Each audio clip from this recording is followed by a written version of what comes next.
ગુજરાત પ્રદેશ કોંગ્રેસ આદિવાસી મોરચાના પ્રમુખ ભાઈ શ્રી રાજેશભાઈ પારગી, નર્મદા જિલ્લા કોંગ્રેસ સમિતિના પ્રમુખ ભાઈ શ્રી રણજીતસિંહ તડવી,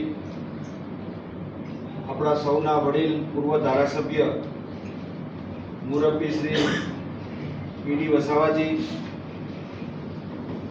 રાજ્યના આદિજાતિ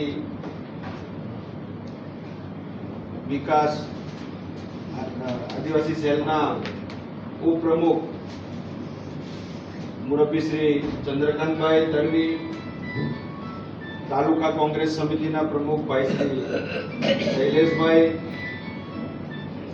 નર્મદા જિલ્લાના સૌ ઉપસ્થિત તાલુકા કોંગ્રેસ સમિતિના પ્રમુખશ્રીઓ,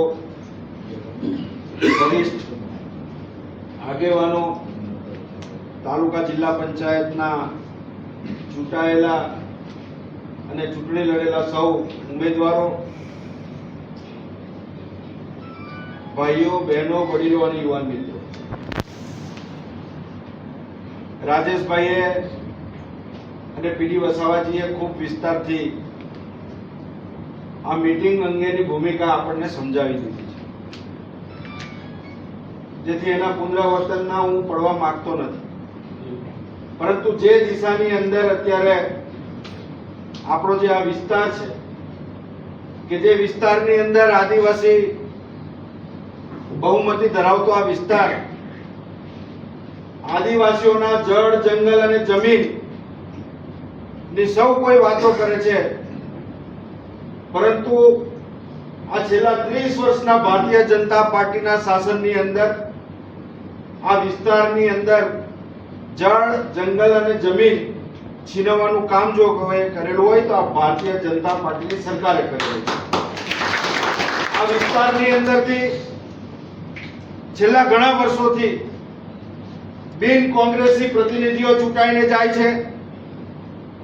એ ભાજપના હોય, જનતા દળ યુનાઇટેડના હોય, બીટીપીના હોય કે અત્યારે આમ આદમી પાર્ટીના હોય, આ તમામે માત્ર આદિવાસીઓનો ઉપયોગ મત માટે કરેલો છે. એ સનાતન સત્ય વાત આપણે સૌએ સ્વીકારવી પડે.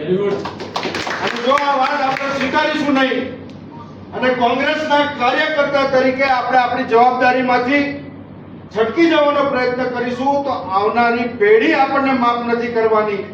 માત્ર કોંગ્રેસ એક એવી પાર્ટી છે કે જેના હૈયાની અંદર સામાન્ય માણસનું, ગરીબોનું, આદિવાસીઓનું હિત સમાયેલું છે. અને એટલા જ માટે રાષ્ટ્રીય કક્ષાએ પણ આદિવાસીઓના માટે અવાજ ઉઠાવવાનું કામ એક રાષ્ટ્રીય નેતા તરીકે રાહુલ ગાંધી કરવા માટે પીછેહટ નથી કરતા. અને સમગ્ર ગુજરાતની અંદર જ નહીં પણ દેશના આદિવાસીઓના માટે એ રસ્તા ઉપર ઉતરીને પણ ઝઝુમવાનો પ્રયત્ન કરે છે. પરંતુ મને શરમ આપણા લોકો ઉપર આવે છે, આપણા વિસ્તાર ઉપર આવે છે કે જે લોકો માત્ર આદિવાસીઓની ભ્રામક વાતો ફેલાવીને, ભ્રામક પ્રચાર કરીને મતો મેળવવાનું કામ કરે છે, એવા લોકો આ વિસ્તારમાંથી ચૂંટાઈને જાય છે. એ આપણી નબળાઈ છે. અને એટલા જ માટે જે લોકો ડીજેના તાલે આ આદિવાસી સમાજનું જન સમર્થન મેળવવાનો પ્રયત્ન કરે છે, એવા લોકોને પણ તમારે ઓળખવાની જરૂર છે. આદિવાસી સમાજ એ પ્રકૃતિની સાથે જોડાયેલો સમાજ છે અને પ્રકૃતિનું રક્ષણ કરવાનું કામ એ આપણા સૌનું છે. પ્રકૃતિ પૂજક છે આદિવાસી સમાજ. પરંતુ માત્ર નાટકો કરી અને જ્યારે પણ સમાજના નામે મતો મેળવવા માટે લોકોને ગેરમાર્ગે દોરવાનું કામ ભારતના વડાપ્રધાન જેવા ઉચ્ચ પદ ઉપર બિરાજમાન નરેન્દ્ર મોદી કરે ત્યારે આ કોઈ નાની સૂની વાત નથી. આવનારા દિવસોમાં આ સમાજ ઉપર ખૂબ મોટો ખતરો છે. એક તરફ બિરસા મુંડાજીની 150મી જન્મ જયંતિની ઉજવણી થતી હોય અને એ ઉજવણી પ્રસંગે દેશના વડાપ્રધાન ડેડિયાપાડાની અંદર આવે, એને આવકારી આપણે દેવ મોગરા માતાજીના દર્શન કરે, એ આપણા સૌને માટે ગૌરવની વાત છે કે ભારતના વડાપ્રધાન આવી અને આદિવાસીઓની કુળદેવીના દર્શન કરે, પરંતુ માત્ર નાટક કરી અને રાજકીય રોટલો શેકવા માટેની વાત કરે એ ક્યારેય આદિવાસી સમાજ સાખી નહીં. વડાપ્રધાન શ્રી દેડિયાપાડામાં આવીને સભા કરે છે, કેમ એક પણ શબ્દ આદિવાસીઓના હિત માટેની વાત નથી કરતા? આદિવાસીઓના અનેક પડતર પ્રશ્નો છે. રાજેશભાઈ વાત કરતા હતા કે જાતિના દાખલા અંગેનો પ્રશ્ન છે. આજે અનેક ખોટા નકલી આદિવાસીઓને જાતિના દાખલાઓ આપી દીધા છે અને એના કારણે શોષણ કોનું થાય છે? સાચા આદિવાસીનું થાય છે. અને સાચો આદિવાસી જ્યારે દાખલા લેવા માટે જાય છે ત્યારે એને સમયસર દાખલો નથી મળતો. 3 પેઢી સુધીના એના પુરાવાઓ એને આપવા પડે છે. અરે આજે ગમે એટલો એજ્યુકેટેડ પરિવાર હોય પણ 3 પેઢીના પુરાવા એના માટે ભેગા કરવા એ ખાવાનો ખેલ નથી. અને એના માટે આદિવાસીના દાખલાથી વંચિત આ સમાજ થઈ રહેલો છે. અને સાચો આદિવાસી આ સરકારની યોજનાઓ મેળવવામાં, શિક્ષણ મેળવવામાં, આરોગ્યની સુવિધાઓ મેળવવાની અંદર આજે પાછો પડી રહેલો છે. ત્યારે મોદી સાહેબને એ નથી દેખાતું. આજે સ્કોલરશિપની વાત કરીએ તો આ ભરૂચ અને નર્મદા જિલ્લાની અંદર છેલ્લા 2 વર્ષથી રાજેશભાઈ સ્કોલરશિપ હજી સુધી છોકરાઓને મળી નથી, વિદ્યાર્થીઓને મળી નથી. પરમ દિવસે જ મેં આદિવાસી વિકાસ કમિશનર શ્રીને આ બાબતની વાત કરી, રજૂઆત કરી અને એમણે પણ કબૂલ્યું કે ગુજરાતના તમામ લોકોની બાકી નથી પણ અમુક જગ્યાએ બાકી છે, પણ ભરૂચ અને નર્મદા જિલ્લાની જે બાકી છે એ બાબતે હું ત્વરિત પગલાં ભરીશ. આ વાત આ વિસ્તારના ચૂંટાયેલા પ્રતિનિધિઓના કાને કેમ પહોંચતી નથી? અથવા તો જેને આ વિસ્તારમાંથી ધારાસભ્ય તરીકે આપણે ચૂંટીને મોકલેલા છે, દર્શનાબેન હોય કે આમ આદમી પાર્ટીના ચૈતર વસાવા હોય, આદિવાસીના મસીહા માત્ર વાતો કરવાથી બનાતું નથી. તમારા આદિવાસીઓના પ્રશ્નોને પાછા આપવા માટે લડત ચલાવવી પડશે. માત્ર વિડીયો બનાવી અને વાત તમારી મૂકી દેશો અને ભાજપની સાથે પાછલા દરવાજે તમે ઈલું કરો છો એ તો આખો સમાજ જાણે છે. પરંતુ નવયુવાન મિત્રોને મારી ખાસ વિનંતી છે અને એટલા જ માટે અમિતભાઈની સૂચનાથી રાજેશભાઈ આદિવાસી સેલના પ્રમુખ તરીકે આપણી વચ્ચે આવ્યા છે કે આ વિસ્તારની અંદર જે આદિવાસીઓને જાગૃત કરવાનું ખરેખર કામ કરવાનું છે એ કોંગ્રેસે કરવાનું છે. અને હું આપ સૌને ચેતવવા માંગુ છું, આદિવાસી તરીકેનું ગૌરવ આપ સૌને હોય, પોતપોતાના સમાજનું ગૌરવ તમામને હોય અને એવું હોવું પણ જોઈએ. નેત્રંગની અંદર પણ આદિવાસી સમાજની 150મી જન્મ જયંતિ નિમિત્તે બિરસા મુંડાજીની ભવ્ય સભાનું આયોજન થયું.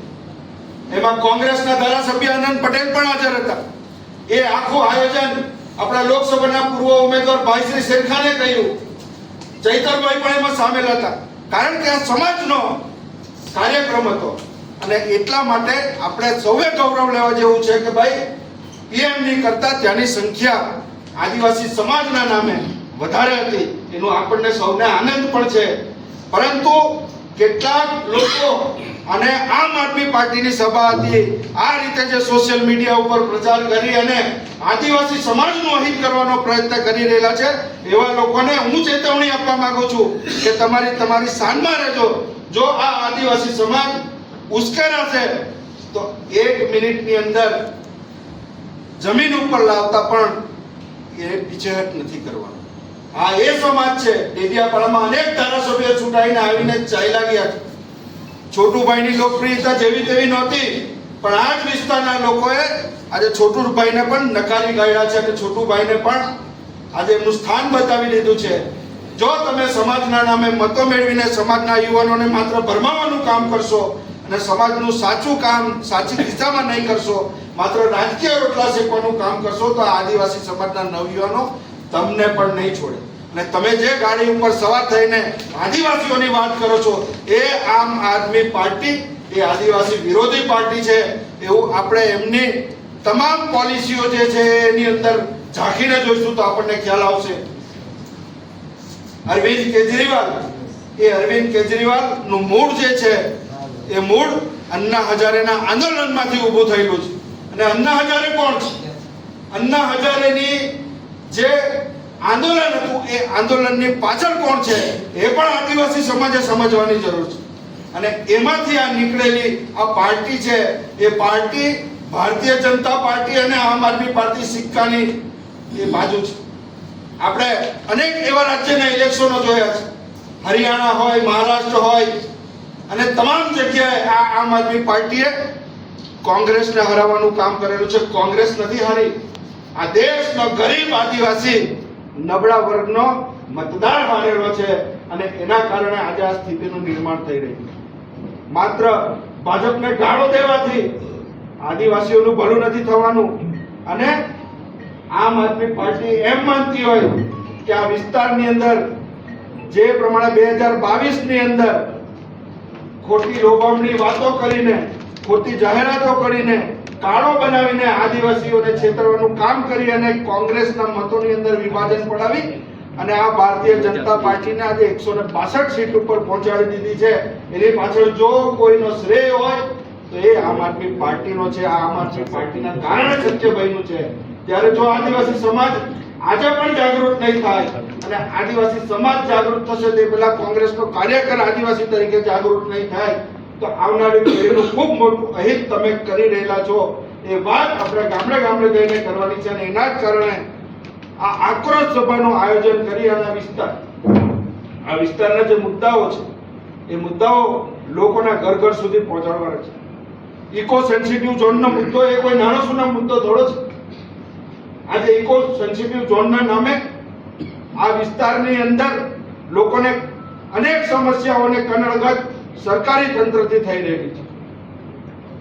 ભલે હાલ પૂરતું એમણે કંઈક માંડવાર કરવાની વાતો માત્ર કરી છે, પણ ઓન પેપર આજે પણ ઇકો સેન્સિટિવ ઝોન એ ચાલુ છે.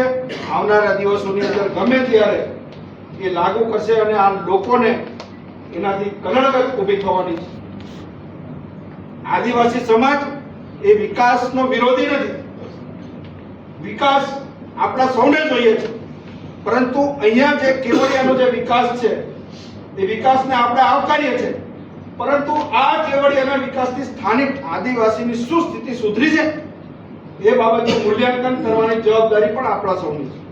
અને ત્યારે આ વિસ્તારના ધારાસભ્ય હોય, આ વિસ્તારના ચૂંટાયેલા પ્રતિનિધિઓ હોય, આ જિલ્લાના જે ધારાસભ્યો હોય, એ સૌને પણ તમે સત્તા ઉપર આજે બિરાજમાન છો ત્યારે આદિવાસીઓના આ તમામ પ્રશ્નોને લઈને તમે લડત કરો. માત્ર ભ્રામક વાતો કરી અને આદિવાસીઓને છેતરવાનું બંધ કરો. એ સ્પષ્ટ સંદેશા સાથે આવનારી તાલુકા અને જિલ્લા પંચાયતની ચૂંટણીની અંદર ભલે રાજકીય રીતે અત્યારે જે સ્થિતિ કોંગ્રેસની ઊભી થઈ છે એ સ્થિતિ આપણી નબળાઈઓને કારણે ઊભી થઈ છે. કોંગ્રેસ નબળી નથી. આ વિસ્તારની અંદર આજે પણ કોંગ્રેસનો કાર્યકર ગામે ગામ જોવા મળે છે. આપણી અંદરની જે હુસાતુસી છે, આપણી એકબીજા કાર્યકરોને, એકબીજા આગેવાનોને નીચા પાડવાની જે પ્રવૃત્તિ છે, એના કારણે કોંગ્રેસ નબળી પડતી જાય છે. નાની મોટી ભૂલો સૌની થતી હોય છે.